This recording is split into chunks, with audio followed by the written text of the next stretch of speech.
आदरणीय पंडित सियाराम जी, doctor summer Bahadur Singh, आगत श्रोता, ध्रुपद एवं संगीत के रसिक बंधुओं, डॉक्टर साहब ने ध्रुपद समीक्षा के माध्यम से संगीत नाटक एकेडमी की एक विधा का यह रूप आपके सामने रखा, जिसे हम प्रकाशन कहते हैं। और प्रकाशन के माध्यम से इन्होंने ध्रुपद समीक्षा का विमोचन पंडित सियाराम तिवारी से करवाया।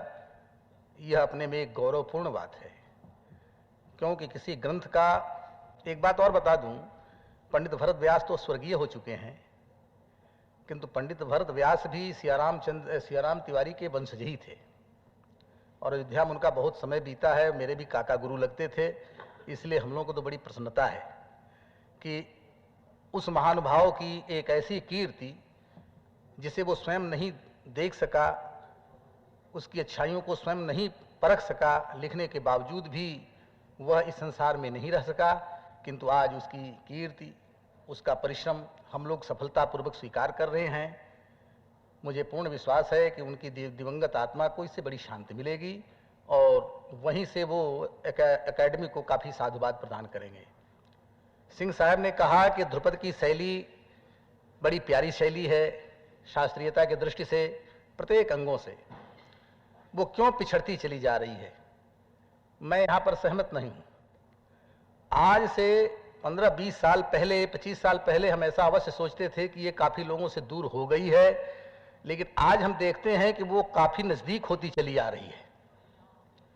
आप प्रमाण के रूप में देखें कि ध्रुपद धमार के आजकल कार्यक्रम बहुत होने लगे हैं, मृदंग के बहुत से कार्यक्रम होने लगे हैं। काशी में ध्रुपद मेला 6-7 वर्षों से लगाया जा रहा है। वहाँ की सफलता जिन लोगों ने देखा है वो उसका मूल्यांकन कर सकते हैं।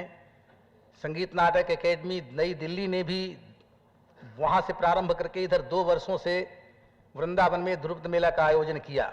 इस वर्ष का ध्रुपद मेला तो अपने आप में एक बहुत महत्वपूर्ण आयोजन कहा जा सकता है, जिसमें भारत के प्रत्येक विधाओं के ध्रुपद वाणी के गायकों का जमाव था, जिसमें मृदंग वादक और वीणा वादक और गायन करने वालों का संयोग से इस वर्ष मेरे प्रस्ताव के कारण एक नृत्य का भी उसमें समावेश हो गया। सैकड़ों कलाकार एकत्रित हुए थे।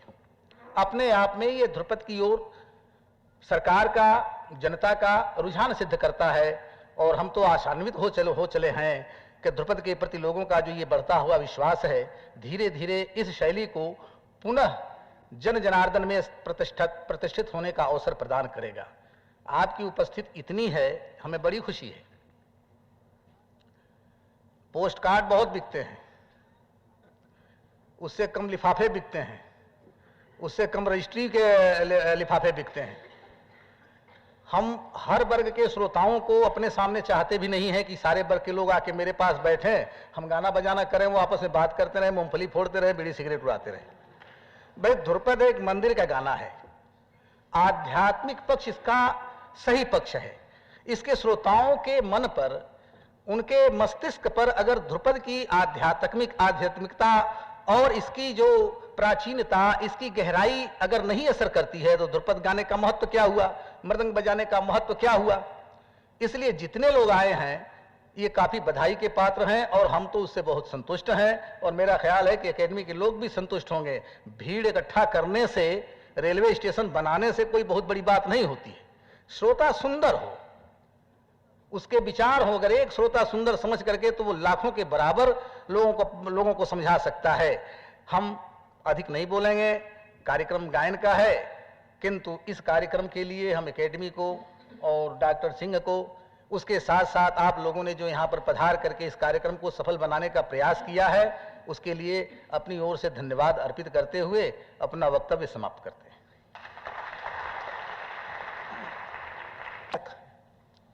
बहुमुखी प्रतिभा के धनी, मुझे सौभाग्य प्राप्त हुआ है इनके साथ करीब 6 लंबे साल बिताने का।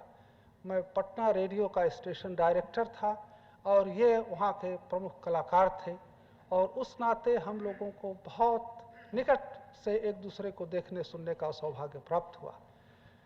आप ध्रुपद गायक तो हैं ही, धमार गायक तो हैं ही, वो तो आपके सामने प्रस्तुत करेंगे। आप ख्यालिये भी बहुत अच्छे हैं, ठुमरी भी बहुत अच्छी गाते हैं, विद्यापति के गीत भी बहुत अच्छे गाते हैं और भजन भी बहुत अच्छा गाते हैं। लेकिन आज मेरी दरख्वास्त है कि वो आपके सम्मुख ध्रुपद धमार प्रस्तुत करें, जिस समारोह का आयोजन आज हमने किया है। सियाराम जी सबसे पहले आपके सम्मुख ध्रुपद प्रस्तुत करेंगे राग जय जयवंती में, ताल चौताल में।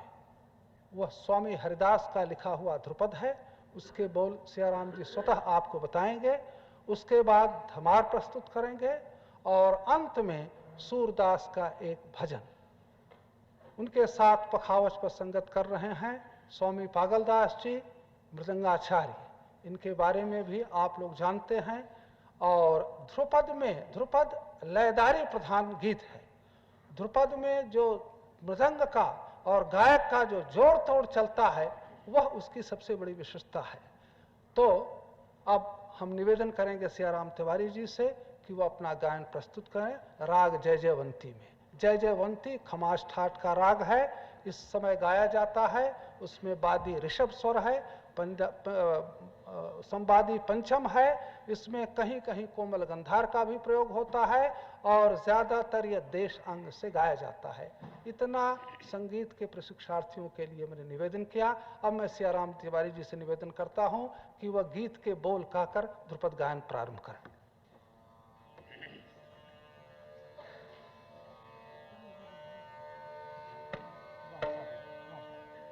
सारंगी पर संगत कर रहे हैं श्री गुलाम साबिर।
Hare